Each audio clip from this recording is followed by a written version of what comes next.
All right, good evening. Turn your Bible to Hebrews chapter 11.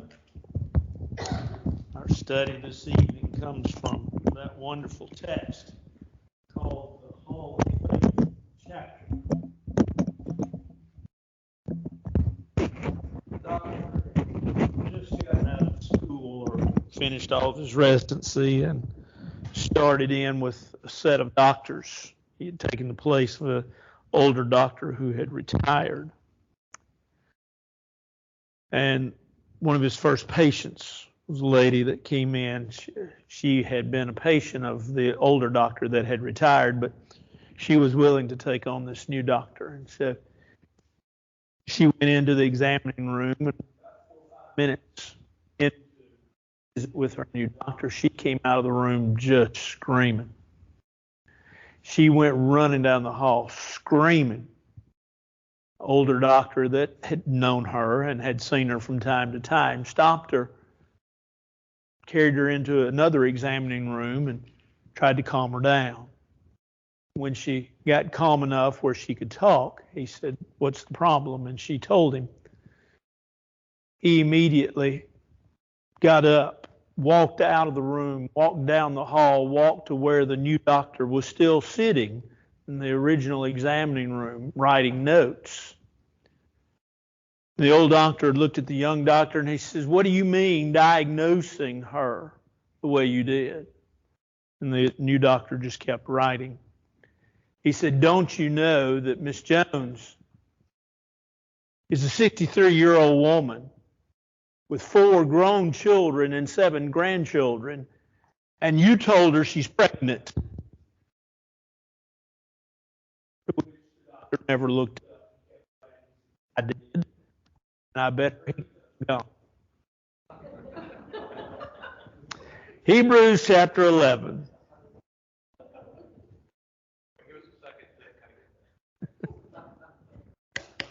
After that, when you told Sunday night.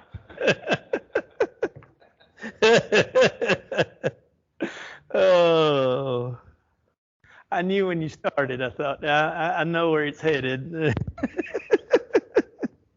But I was also intrigued enough to think, well, this could be real. And then I thought, no, it's Jay. Oh man, Hebrews chapter 11 is the great faith chapter of the Bible. It talks about faith. It's interesting because if this, as some have said, if this was a sermon, this is a boatload of illustrations used at one time, right at the end of the lesson. If it was not, it was just simply his way of conveying powerful. Because let's stop and think about, we missed last week. Suzanne and I were on vacation. We did have a good time. Suzanne said the only problem was she spent a week with me. But we ate a whole lot of ice cream and a lot of other good foods, and we enjoyed ourselves. And so it's always good to be with my wife and laugh and spend time with her. And so we had a good time. But let's think about Hebrews. Hebrews itself, the book of Hebrews, as we've been studying it, talks about we have it better. We've been emphasizing that in this study. The Hebrew writer is trying to explain to the reader that there's no need, nor should there be a want, to go back to the old law, the old covenant, the old way of doing things. And so he sets out talking about Jesus is a better messenger, he's a better apostle, he's a better priest than anything the old law or the old system had to offer. And then he talks about there's a better covenant. And that covenant, of course, is the new covenant, the new law, and really what it brings with regards to redemption and reconciliation, forgiveness of sins. But then he says there's a better sacrifice. And he contrasted, it probably is a better way, the sacrifice that was made under the old law, the animal sacrifices that were made continually, and the sacrifice with regards to Jesus, how that Jesus one time and one time for all men, for all times, died on the cross for us. And so he gets through that, and he talks about we have a better way. And that's really will carry us through the 11th chapter and the 12th chapter. And in the 13th chapter is sort of, it's added, if you will. It's different, but it's really one exhortation almost right after another. And so we'll look at that here in a few weeks.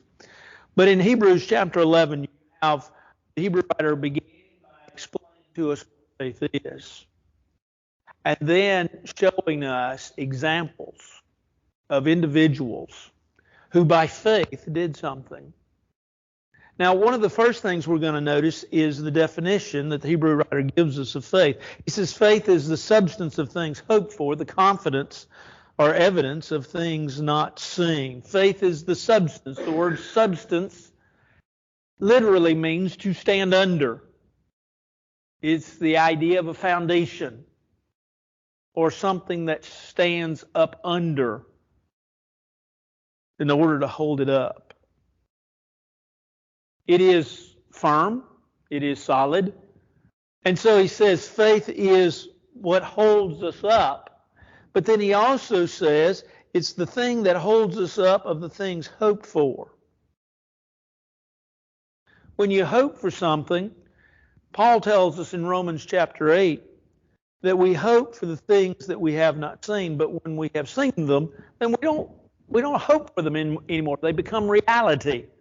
We've talked about hope before, and so we'll not get into that to labor that point. But he says there's a foundation up under us of things that are hoped for, and faith trusts in those things that are yet to be, but will one day be. Well, when you think of that, that's a lot of things. Things yet to be, but are not. Second coming of Christ, the heaven itself, the reward of heaven.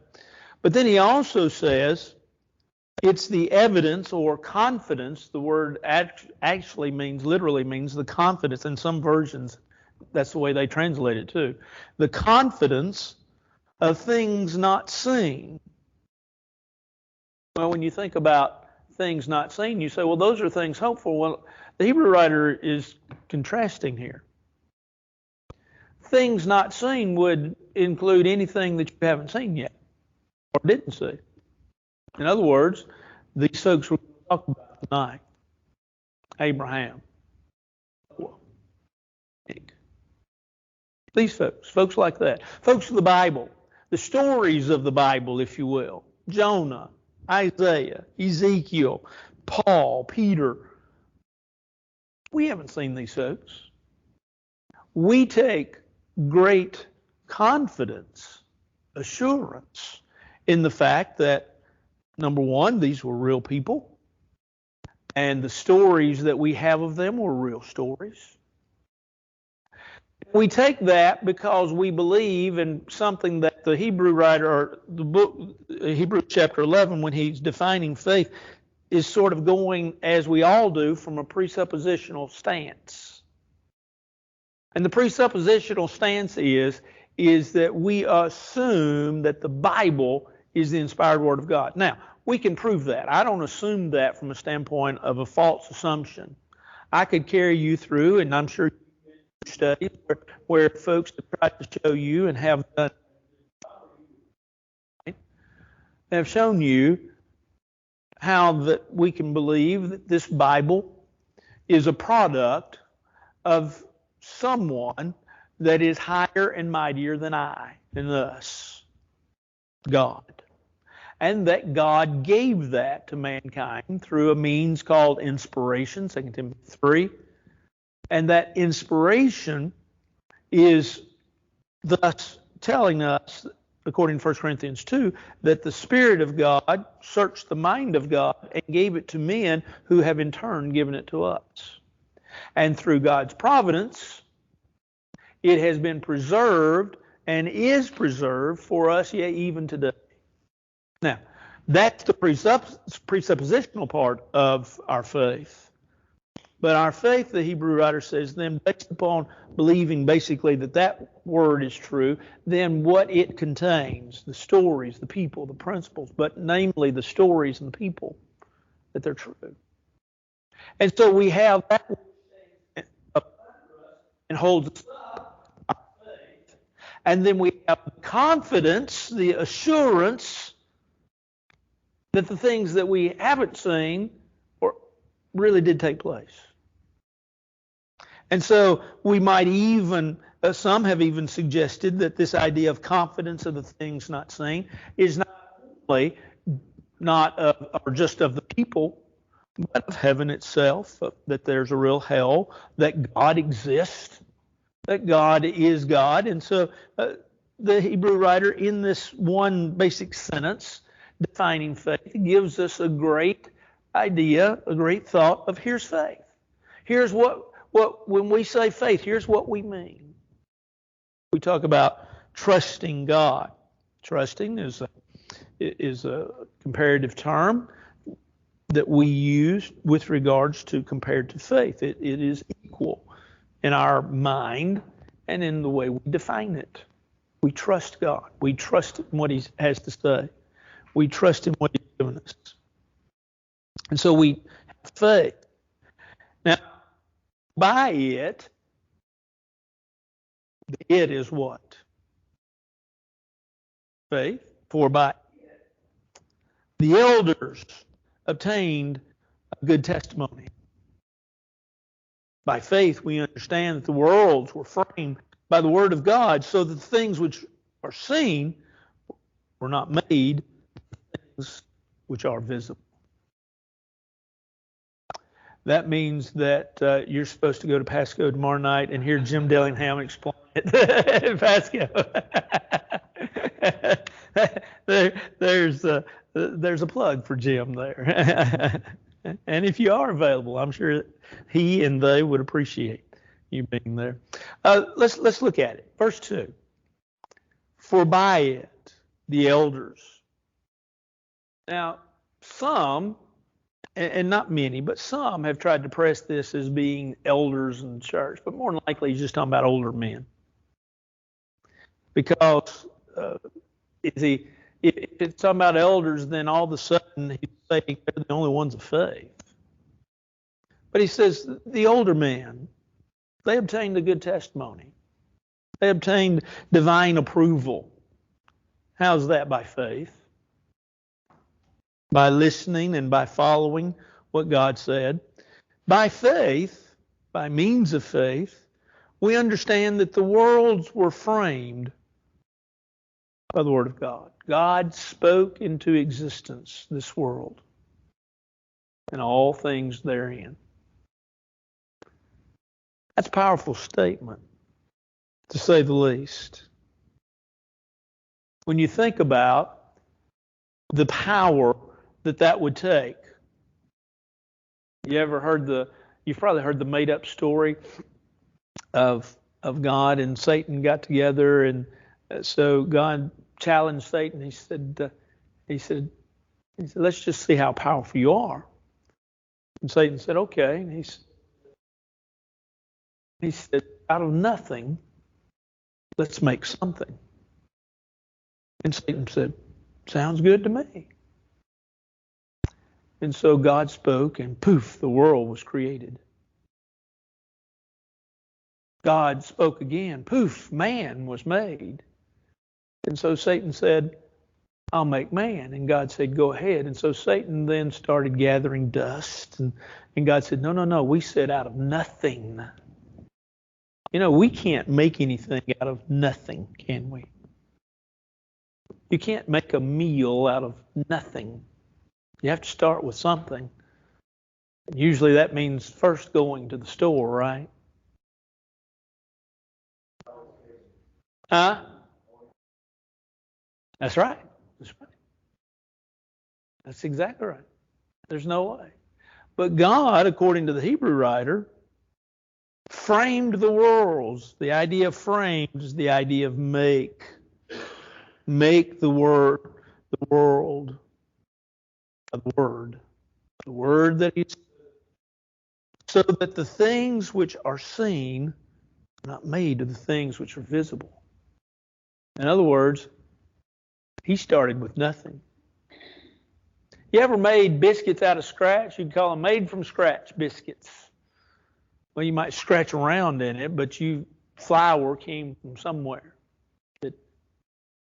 And so, yet, the Hebrew writer says, when you think about it, here's what he's trying to say, or what I believe he's trying to say in the first 3 verses. Here's what faith is. We've given you a presentation, the first what we have. Now remember, he didn't write it in chapters, but the first 10 chapters, we've given you a presentation of what you need to know, what you need to believe, what you need to trust. And you need to understand that folks have been approved by God, have received divine approval, verse 2, based upon the fact that they've trusted those things which God has revealed. Now I want you to know that this didn't just come from man. Verse 3. It came from God. And so the Hebrew writer very succinctly says we need to move forward. But we move forward based on faith. A faith that originates with God. Anything else? Anybody like to say or add?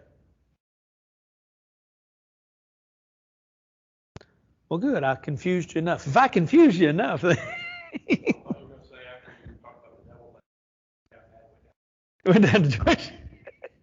Devil did not. Well, I guess he did. According to Charlie Daniels, the devil did go down to Georgia. He had a soul to steal. It was way behind. Never mind. Okay, verse 4. Verse 4, and really through, in many ways, I think, the end of the chapter, gives a demonstration of faith. And we'll not get through all this tonight, so I better get my watch out. But gives us a demonstration of what faith is. I made mention of the fact earlier on in this series in the book of Hebrews. We have to understand that faith is active. Faith is not a passive emotion. It's not a passive act. It is that which is active. It is that which does. Go back sometime in your own personal study and read the book of John. And read John's discussion through the whole book. Just every time faith is mentioned, go back and read it and see what it says. And one of the things you'll notice is that faith always has action. It always does something. Folks that believe that we are saved by faith alone. We are saved by faith, but not by faith alone. There's a difference. But those that we are saved by faith alone will sit and condemn those of us that say that, but there's more to God's plan of salvation than just belief. And we know that to be fact. Why? What does James 2 say about the demons? They believed and shuddered. They were still, if you will, on the wrong side.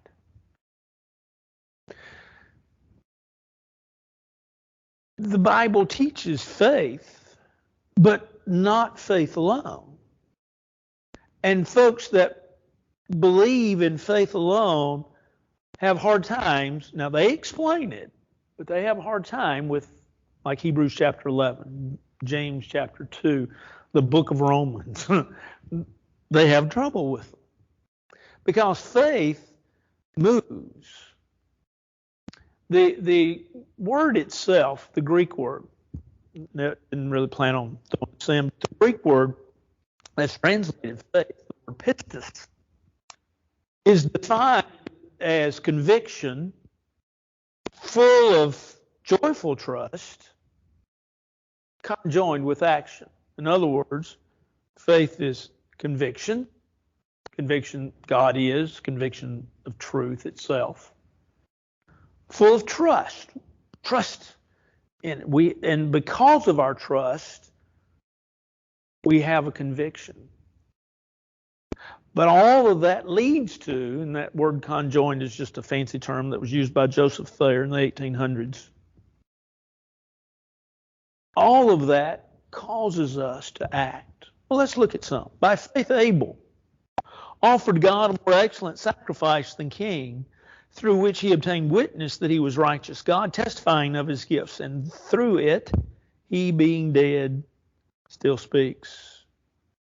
By faith, Abel. Now, I'm not going to go through all of these Old Testament stories. I'm going to first, because I believe all of you are good enough Bible students, you know all of the stories. But you can go through the Old Testament. One of the first ones you come to, the story of Cain and Abel. By faith, Abel offered a more excellent sacrifice than Cain. Now, do not be guilty of going back in your mind and saying, well, Abel offered of animal sacrifice, Cain did not, and that's why Abel's sacrifice was better. Do not throw the Levitical command of what was to be sacrificed upon Cain and Abel, who were not under that law yet. Because that law didn't come till when?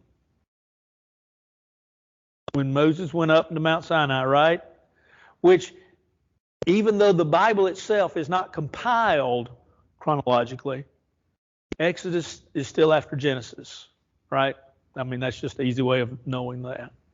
So, what we find out is that Abel gave of his best, whereas Cain just gave of the land. And so there seems to be at least some idea that Abel was trying to honor God with the best that he had, and Cain just said, we got some more of this, let's just carry this. But the point that the Hebrew writer is trying to make is while he gave a more excellent sacrifice, that his faith caused him to worship God, and to worship God in an acceptable manner. You see, Cain's worship of God was worship, but it was not acceptable. Abel's worship of God was acceptable. Why? Because he evidently did what God expected of him. Now, we do not have that covenant. I mean, when you stop and think about it, there had to be at least, we have two covenants. We have the Old Testament and New Testament. There had to be a covenant, and that was that covenant under which, say, Abraham and Cain and Abel and Adam, Eve, they lived until the new covenant that was actually the old covenant came into effect. Boy, that's confusing. I've really but notice that what they're doing, they're worshiping. I want us to kind of see not just these stories, but I want you to see what the Hebrew writer's trying to do. He's trying to say, okay, folks, we got to worship. But we've got to worship, according to John 4, in spirit and in what? Truth. So we got to worship right. Abel did. Cain didn't.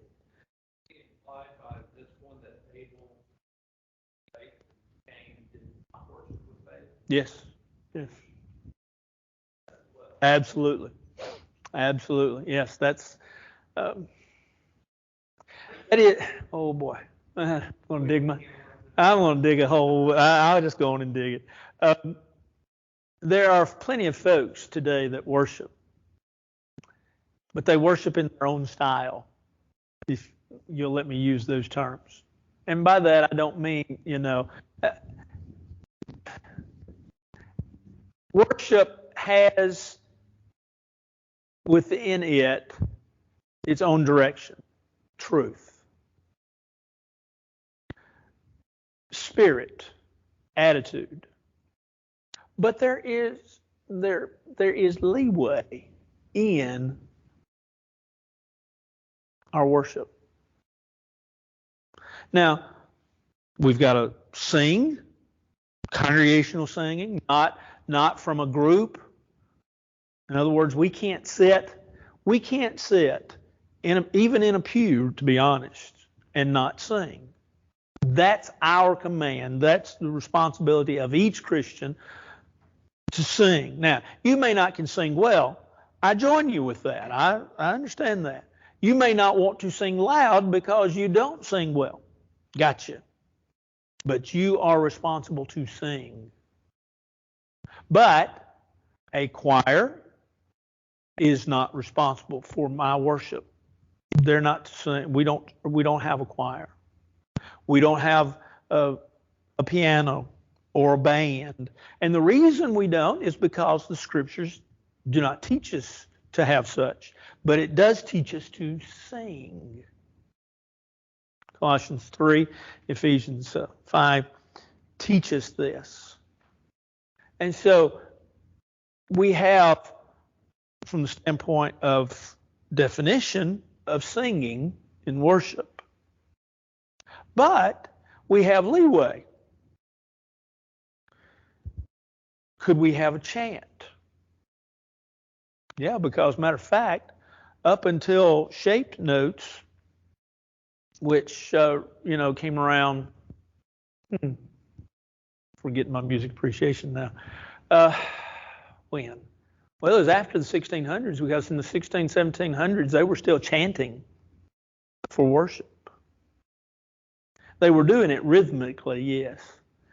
And that was considered singing. And so you have that sense. You also have a sense in which, what are you going to sing? Well, you want songs that are scriptural in nature. But we, for the most part, most of the songs that we use were songs that were written by folks, first of all, weren't members of the church. That's fine. Written in the 1800s, some of them in the early 1900s, some even in the 1700s, Amazing Grace, such as that. But today, if I were to carry you to a youth rally, a youth function, and you heard those songs, you would probably go, I've never heard those songs before. But I could probably carry you to where they are in Psalms. And what has happened is folks have put music to the songs, Psalms, Psalms, and made them a song. So we have leeway there. And we could go through things like that. So worship, though, is not just a matter of my faith. Oh, I'm sorry. It's a matter of the faith, God's faith, that He's instructed us. And so we have to be open enough, but yet careful enough in things that there are things that are matters of judgment. Romans 14 is a good example of this. But then there are things that are matters of doctrine. Doctrine is settled. Judgment is not. Opinion is not.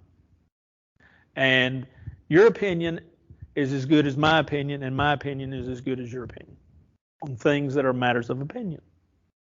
But let me also throw this in, and then I'll get off my soapbox.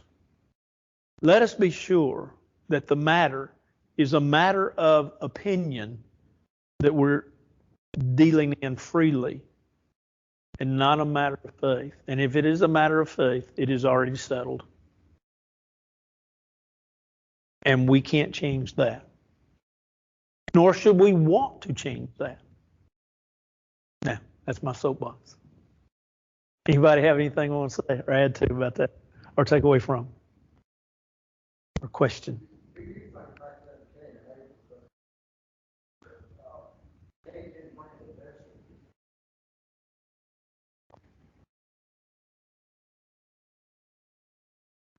Yeah.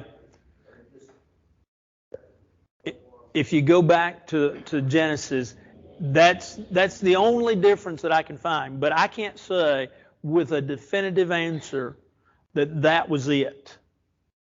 because I do not know the covenant that they were under, what they were supposed to bring. All I know, God was not pleased with them. The text does say that Cain brought of the best of his flock, and that Abel did. I'm sorry, yeah, Abel did. Yeah, thank you. But Cain brought of his land. It didn't say that he brought the best. It's sort of like, this is Paul Daugherty. Okay, what I'm about to say is Paul Daugherty, but this is what I have in this noggin right here. If you've raised tomatoes, you know that there's usually a first crop and a second crop. And the first crop's usually big, and the second crop's usually small, right? The early crop and the latter crop. And in my mind, now, like I say, don't take this out as gospel, just say, this is Paul Daugherty's opinion. But in my mind, that's what Cain did. He just kind of brought, the seconds. That's what was left. When I was a youth, 16, 17, 18 years old, for 3 or 4 summers, I worked in a pack shed. We packed out cabbage, cucumbers, bell peppers, and tomatoes and shipped them, usually to Milwaukee, Wisconsin, where. And sometimes in the tomatoes and in the cucumbers and peppers, my responsibility was grading them. Sometimes, a lot of times it wasn't, but sometimes it was. And so you had first, you had seconds. Actually, you had, in like peppers, you had what we called fancies, and then you had first, and then you had seconds. And then you had culls. You threw those out. Well, the fancies were the best. He didn't bring the best. But is that the reason that God didn't like? I can't just say that definitively. That was the reason. Yeah, probably. Anything else? Well, let's talk about at least one more before we go. By faith, Enoch was taken away so that he did not see death, and was not found because God had taken him. For before he was taken, he had this testimony that it pleased God. Without faith it is impossible to please him, for he who comes to God must believe that he is, and that he is a rewarder of those who diligently seek him. By faith, Enoch was taken. Here's a man that, from what we can tell and from what is revealed to us in Genesis chapter 5, here's a man that was so good that God just said, I'm not going to wait for him to die. I'm just going to take him now. Now, put that within the context of really what was going on. Because about that time, there was another man that comes about, and he's mentioned in verse 7, a man by the name of Noah. Now, let's just kind of, we'll go ahead because we'll get to Noah next week. But let's think about the story of Noah for just a minute. Noah was to build what? An ark. And the reason Noah was to build an ark was because God was going to do what? Destroy the earth, flood the earth. Why was God going to destroy the earth? Wickedness of man. Guess who was alive at that point in time? Enoch. But Enoch was so good. Enoch, as the Hebrew writer says, God took him so that he didn't see death. But he was not found because God had taken him. The word taken, I cannot talk. The Greek word literally means to convey from one point to another. So he was taken from earth. He was conveyed to heaven. Why? Because he was considered a man that was good. He pleased God. Now, if the example of Abel was to worship God and demonstrate your faith by worshiping God, Enoch demonstrated his faith by standing for God in a time when others were not. Yeah. Oh, yeah. Yeah. 969. Yeah. Probably Methuselah died in the flood, probably. If you do the math, that's where it works. That's how it works. Genesis 5, that's how it works. Without faith, It's impossible to please Him. Got to have faith. Faith is the basis. Faith is the foundation. Faith is the building block. Faith is the beginning of Christianity. Without faith, you can't please Him. Why? Because your faith is going to cause you to seek Him and to follow Him. And the Hebrew writer goes on, for he who comes to God must believe, must have faith that He exists. Now, we can prove the existence of God. Theologians have fancy words. And when I was thinking of this, I was thinking of my sweet, wonderful father. My father was an elder in the church. He was a great, great man. And he liked my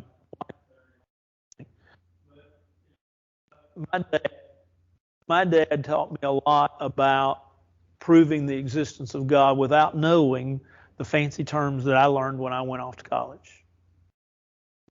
My dad didn't know anything about the ontological argument. The idea that it's just reasonable that God exists. But he taught me from reason that God exists. My dad didn't know a lot about the cosmological argument. But if you'd get him out fishing, we didn't get to go fishing much because Dad worked a lot and then was busy with the church. But my dad, when we'd go out fishing, we'd talk about the scales on the brim that we'd catch. And he'd talk about the design, how that the scales were such that the fish could swim through the water. And that if they were turned backwards, the fish couldn't swim, at least forward. You couldn't see where he's going. Makes sense. That's the teleological argument. And on we could go. We can prove the existence of God. We can look at design. We can look at cause, the cosmological argument. And we can look at all of the arguments that are used to prove that there's a higher being. And so the Hebrew writer says faith, first of all, you believe that He is, but not only that He is, but He is a rewarder. In other words, He is benevolent. The word rewarder there is someone who pays wages to another. And so He is a rewarder of those who diligently seek Him. He gives good to those that seek Him. We have a great God, a magnificent God. And so the Hebrew writer says, by faith, trust Him. Trust what He says. Because you can know, you can bank on the idea that He'll take care of you. We're going to talk a little bit about banking, if you will, Sunday morning, at least as we close out the lesson. Sunday morning's lesson is found in 2 Timothy chapter 1. You might want to read 2 Timothy chapter 1 if you want to prepare for that. We're going to talk about how do we keep motivated. There's really 4 different ideas there, but we're going to take 4 ideas, 2 Timothy chapter 1, and talk about, why do you keep running the Christian race? What keeps me going? And I think Paul gives us some good ideas there. But God is a rewarder of those who diligently seek Him. Anything else? It's a great place to stop. Anybody have any questions or comments? Suggestions? I take all of those. I don't take criticisms. No, I will. I don't like to. But that's part of it as well. Well, thank you. We're glad to see you. We're glad that we're back. And we appreciate those that Jim for teaching my class Wednesday night. George teaching my class Sunday morning. And Jay's preaching. No, it was good. I heard Sunday nights. I didn't hear Sunday morning. Thank you. God bless you.